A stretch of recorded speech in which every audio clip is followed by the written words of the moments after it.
Welcome to the daily We the People of Washington live stream. We've got a very interesting conversation to have today. Our chair, Tony Kelly, went to the Capitol, met with one of her Yes. state reps and state senators, and attended a rally. Tell us, Tony, Yeah. how'd it go? It went really good. I'm a total nerd. I love going there. I absolutely love it. I drug my best friend along with me, trying to indoctrinate her into activism. You needed some backup, you know? You Yeah, needed some yeah. backup. And a ride. Um anyway, no, it was a lot of fun. We got there just before noon, and so Informed Choice Washington was putting on an event where we were all at the Capitol to listen to some speakers, and so I didn't get to see them all because I had to go meet with my representative. But there was some really interesting people there. None of which I can remember their names at the moment, but I'll put the link and you guys can look. I looked and they don't have it up yet for the video because it is all recorded. Gotcha. There was one woman there who was a naturopath. And so the whole point of what they were doing was about medical freedom, right? And informed choice. That's like literally it's Informed Choice Washington is the group. I've done other things with them years ago when they were doing vaccine mandates for the MMR and trying to take away exemptions for that. I was up there often sitting in the committee hearings and stuff. But so the one woman that talked was a naturopath. And I thought her story was really interesting or not a naturopath. I'm sorry. What did I say she was? She was oh my God, it totally just left my brain. Chiropractor. Thank you. And she actually said that she came from Canada and her vaccine records were destroyed in a fire when she was a kid. And she's about my age. And so, we only got like 7 vaccines back then. And when she came here to go to medical school, she had to get all of her vaccines all over again. And she didn't know any better. She got them all at once, all of them. And like, that's just horrifying to think about. But then she ended up having to do it for various reasons, 1 or 2 more times, getting all of them before she finally was like, holy cow, no, thank you. Because after the first round, she ended up with eczema. After the second round, she ended up with an autoimmune disease. And it took her 15 years to get over that. And, people don't realize that these things are caused by vaccines, eczema, asthma, allergies. There's so many things that are caused by the vaccines that we just don't understand. So I thought that was a really powerful, interesting story. Jim Walsh was there. I actually missed him speaking. And then one of the only reps that I didn't even try to make a meeting with because I figured I already had 2. There's probably not going to be time for the third. Mm-hmm. Excuse me. Was Matt Marshall. And he actually ended up being one of the speakers. So so I went down and talked to him afterwards. He's actually a doctor. He's very much against mandates and very vocal about it. When I went down to talk to him afterwards, he actually said that he was just put on the health. I can't remember the exact name of the committee, but basically a health advisory committee. He's the only doctor in our entire legislature, period, right? No other rep is a doctor. He's an actual doctor. And the governor actually asked him to sit on this committee. And he's like, why would you want me on that? And he said, because we need a dissenting voice. We need somebody to be the dissenting voice in this and have the other opinion because it's been way too much one-sided for too long. So they put one dissenting voice. Like good job, Ferguson. Like, come Yeah, on. right. But he did it, and he is the ranking member on that committee. So, The rest of the committee are just brainwashed. They're not actual doctors, and they're just pushing forward with this Western Health Alliance, right? yeah, yeah. So it'll be interesting. I do want to look up. I do plan to look up and see what committee this was. What are they doing? What are they looking at? And I am going to email him back some more questions, because I only got to talk to him for a few minutes because I didn't have an appointment. We were literally talking on the Capitol steps. So, this isn't, I get nervous. I literally ran into somebody who came from Port Townsend who I've known for quite a while now. I talk to often, and I get so nervous that her name escaped me as I'm trying to introduce her. And so, I know that things will come back to me, also, so we may have to revisit this when I think of other things. But, these are just people. Mm-hmm. That's what I love the most, is getting to go and talk to them and have a conversation. When we got done talking with McCoon, I can't say his name right for some reason. McCoon. Is who my other he's the actual senator, Jim McCoon, and he's the nicest guy. And he actually, my best friend was like, he was like sitting down and talking to your grandpa. It was just a conversation, and it was so awesome. But let me find some of my notes here. He is actually really quick. On that whole real people thing. I started doing political activism back in 2007 in California. And when I went to the Capitol, and Senator Richard Pan, I met with him because they were pushing a vaccine law, and sat down and met with him and talked to him. And I realized that these elected officials, at least that one, they're not very smart. Like they're real people, but because they have to deal with so much, like they don't really know the issues in depth. You know what I mean? Yeah. And then speaking to Sacramento City Council members, Bellingham City Council members, Colorado state legislators, here in Olympia, like I just realized that these are just normal people that don't have any like super knowledge. They're not exceptional people. They're just normal. Yeah. And when you go meet with them, you realize that it's like, okay, well, I could run for office. Yeah. I wish that everybody would do this so that they could see just how normal they are, right? Yeah. That would be, I think, the great equalizer almost, for people to really understand that.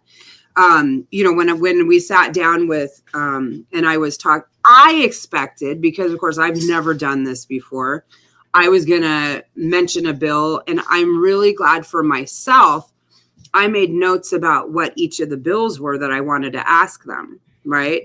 Mm-hmm. So that I wouldn't forget. But it was helpful because he didn't know either.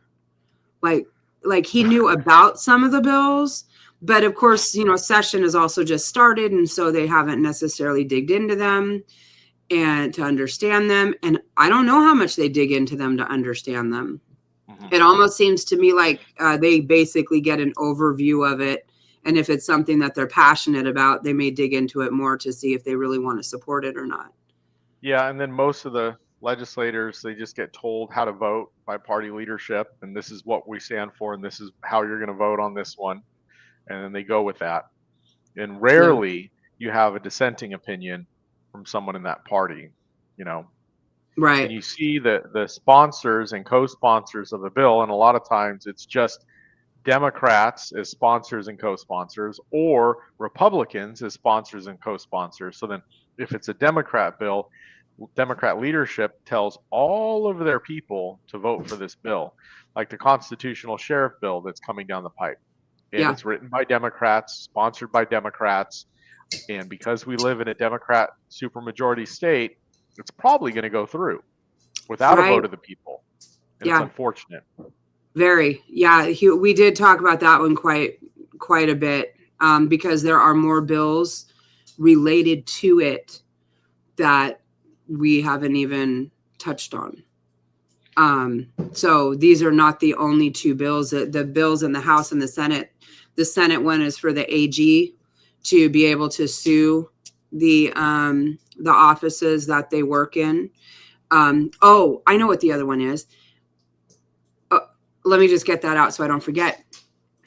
There's one, and I'm not entirely sure if it's in the House or the Senate, but it is, actually it's the House, and it is to make it so that the sheriff, it changes the requirements to be sheriff so that they actually have to have whatever, they have to meet the same criteria as the officers do.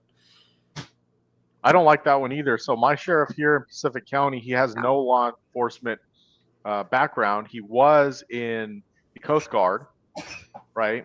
He was an officer in the Coast Guard, and he would not have been able to get elected, but he's a constitutional sheriff, and he's actually been the best sheriff that we've had in a long time. And I'm, he's a good sheriff as far as I'm concerned. He doesn't go after victimless crimes. He cut the drug task force because it's ridiculous, and there's no way they can win that.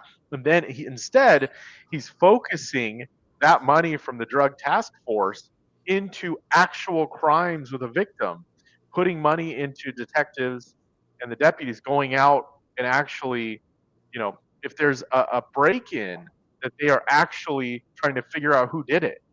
Yeah. For take hundreds of thousands of dollars in putting it into the drug task force, because a lot of times the people that are doing the break-ins, they might be on drugs. Maybe they're doing the break-ins to buy drugs, to sell the stuff, to buy drugs. But that is an actual crime that they can get a prosecution with. So. Actually finding the criminals. I love that.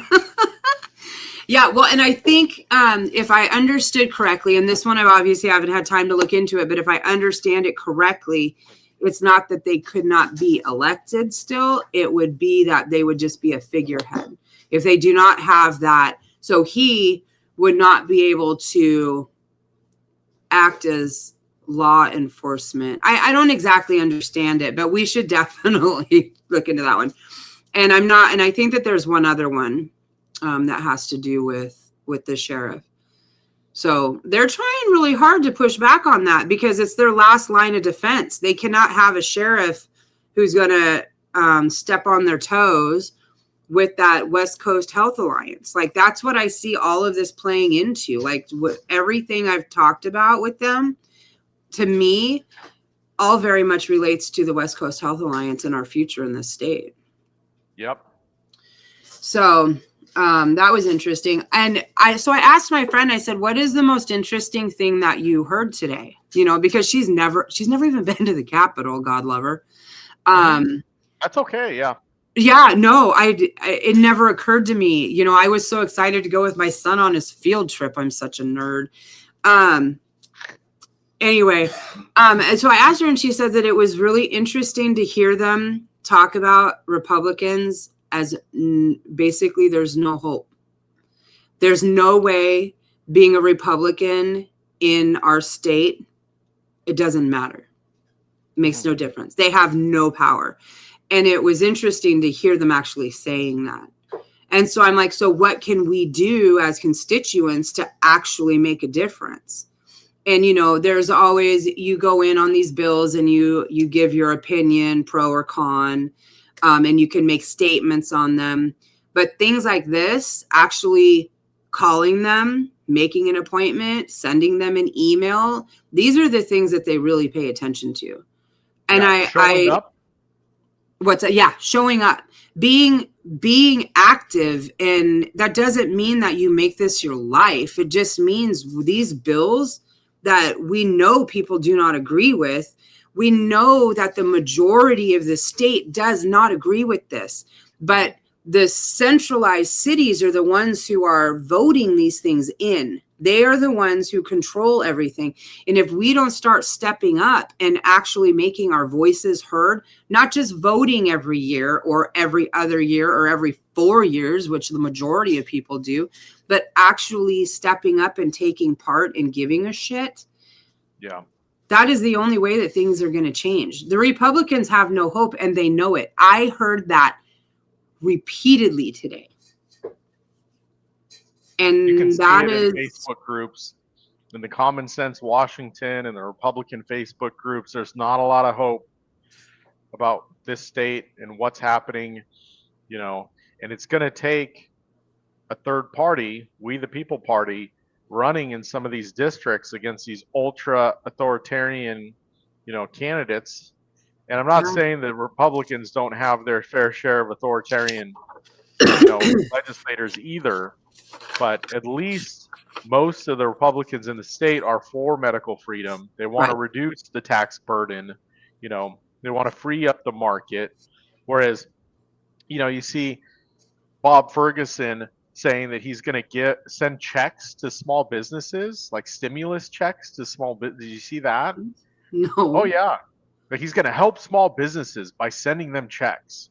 And it's like, dude, you just increased taxes across the board, like hurting small businesses and every single person that lives in this state. And it, like the propaganda that's being put out there, like he's some kind of champion for small business. Because he's going to send them a check. And he's taking photo ops at these small businesses. Yeah. Well, if the governor walks into your small business, what are you going to do? Most people are like, oh yeah, come in. Yeah, blah, blah, blah. Like they're not going to say anything against him because then the state's going to retaliate. I wish I had a storefront he could walk into. Who's going to say it, right? Like who's going to say anything to that? He walks in, we're videotaping it. It's like, your taxes are killing my business. They're not going to oppose him like that because now the Department of Revenue is going to be like, let me look at your books. Yeah. I was very frank when I went in with McCune and towards the end, because it really felt like just a conversation. It was wonderful. And I told him, I said, I don't see any hope for Republicans. Like, the Democrats have full control. Did you know, I did not realize this, they're only one seat away from a supermajority. Who is? The Democrats. Oh, the Democrats. I thought they already had a supermajority. No, they're they're one seat away from having the supermajority. They just shy of it. I mean, they might as well, right? But they don't have it quite yet. And we have to prevent that. That's, oh my God.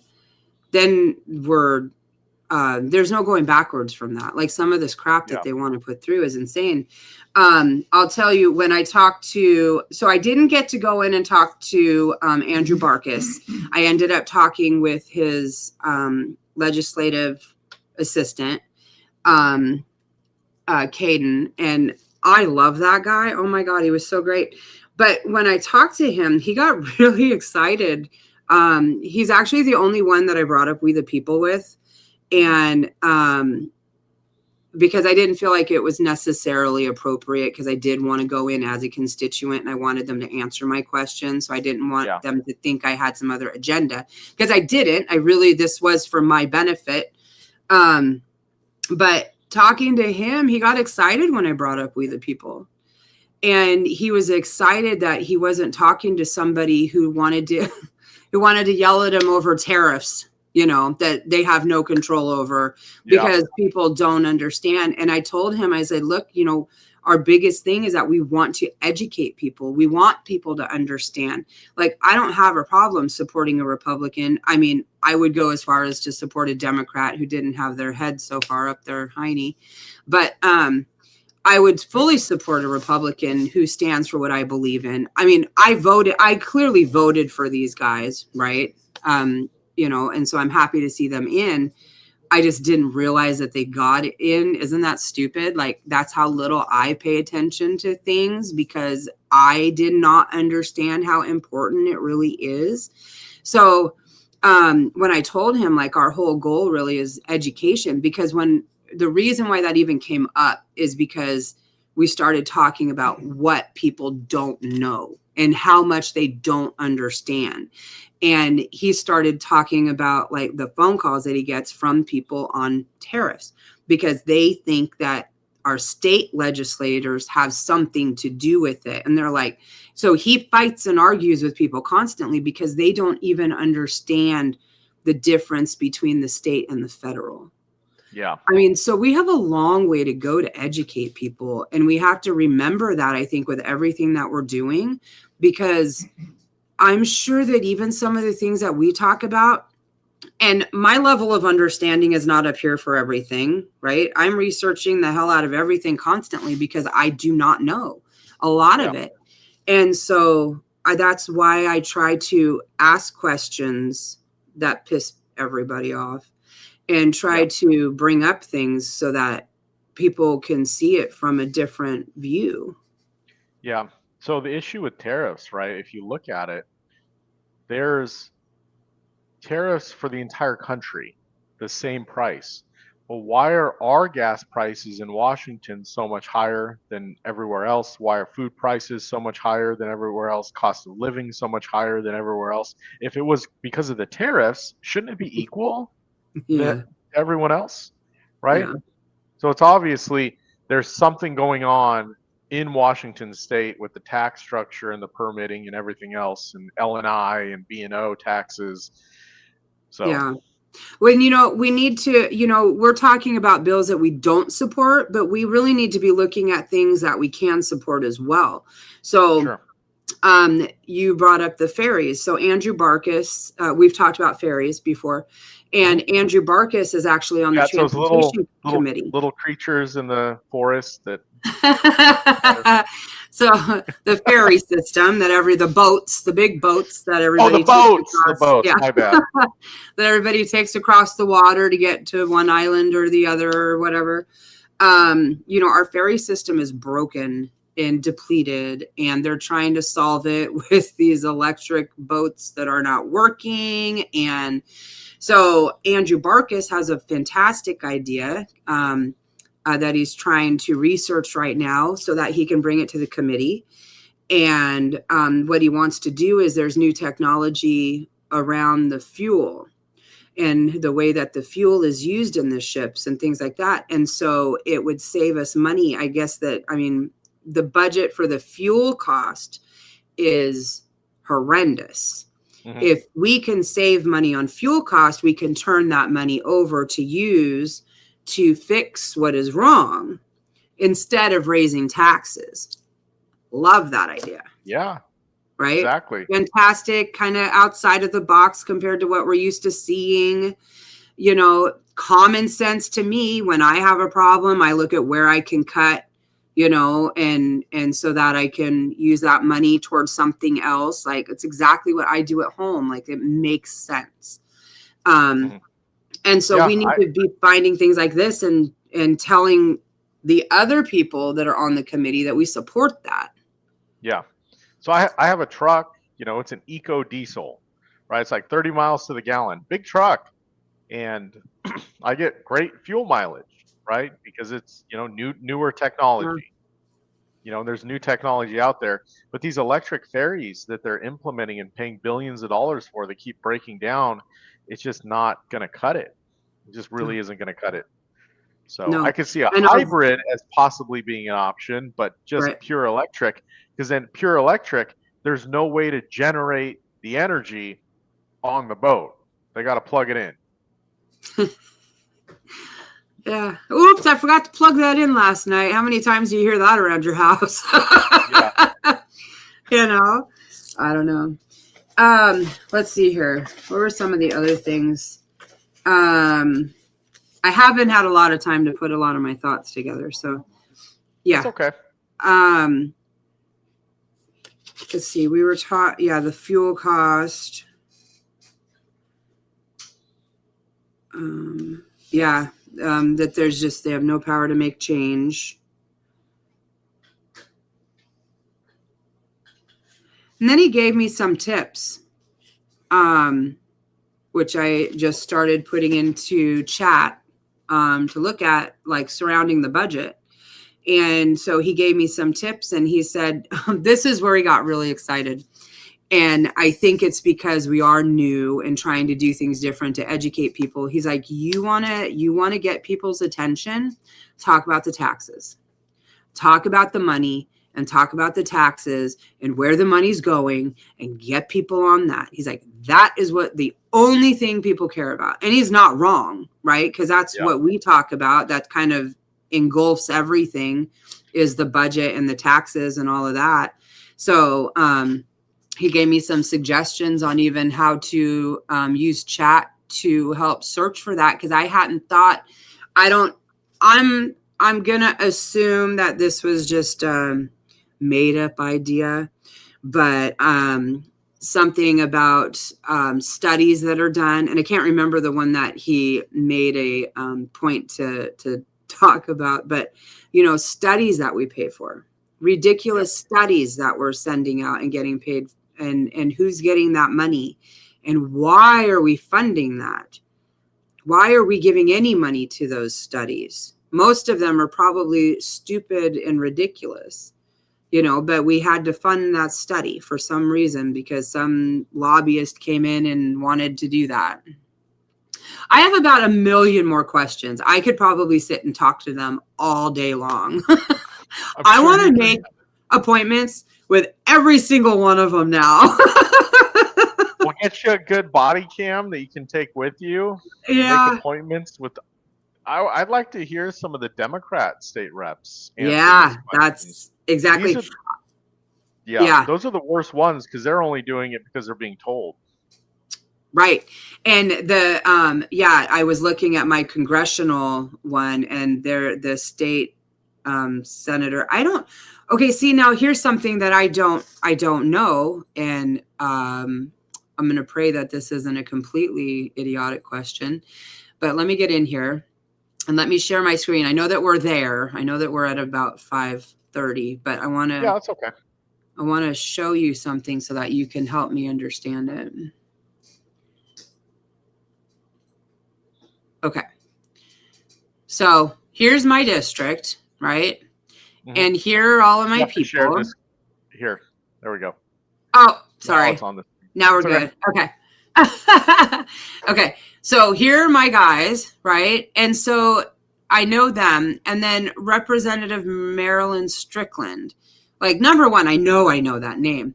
But how come there's the District 2 legislative and then the congressional? That's Congress. That's U.S. Congress. Oh, so she's still... That's your U.S. Congress person. Okay. I don't know why I found that confusing for some reason. Yeah, you can't go meet with her in Olympia. She won't be there. Right, which is the same reason when in the past that I've gone to go see Cantwell and Murray, you never get in with them. It's always their representatives. Yep. Yeah, good luck with that. Oh, okay. That's why I know Strickland then, because she's in Washington, D.C. Yep. Oh, okay. Okay. See, because I've always paid more attention to that than I ever have at the state. And one thing that they brought up too, when I was talking with Barkis's guy, he was actually talking about how these people are in office for years and years, and they see a D next to the name and they just vote.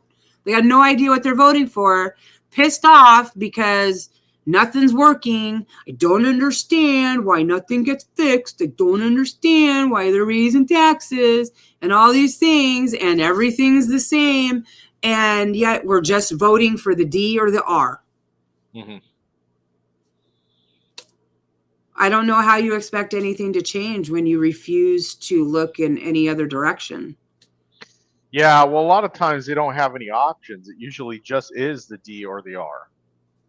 Right. In Pierce County, most of them, I mean, like, we have a good number of them that are, that definitely go unchallenged. But at the same time, a lot of them do go challenged. But you still have the same people in because nobody is looking at, at what they're doing. Yep.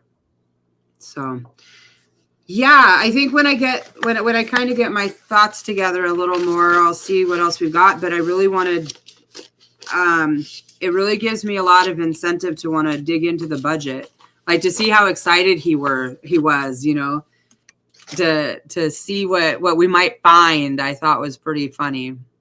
Yeah. Well, hopefully we can find a lot, but we know there's a ton of corruption out there going on. Yeah. I think it'll be interesting too to point out what type of corruption, because we got into that a little bit, but I can't think of exactly what the conversation was right now. Mm-hmm. But you know, different ways that they are corrupt. It was different ways that they steal money, mm-hmm. divvy it out. Mm-hmm. Yeah. So fun stuff. Well, cool. Yeah, that's exciting. You know, I'm glad you went there and you got that experience. I hope more people next time join you with that. So yeah. So cool. All right. Well, I guess we'll be back tomorrow. Is Friday. Tomorrow is Friday. Yep, we'll be back tomorrow. Yeah, maybe I'll have some fun budget stuff that we can show. Sounds good. All right. We'll talk to you later. Awesome. Thanks so much.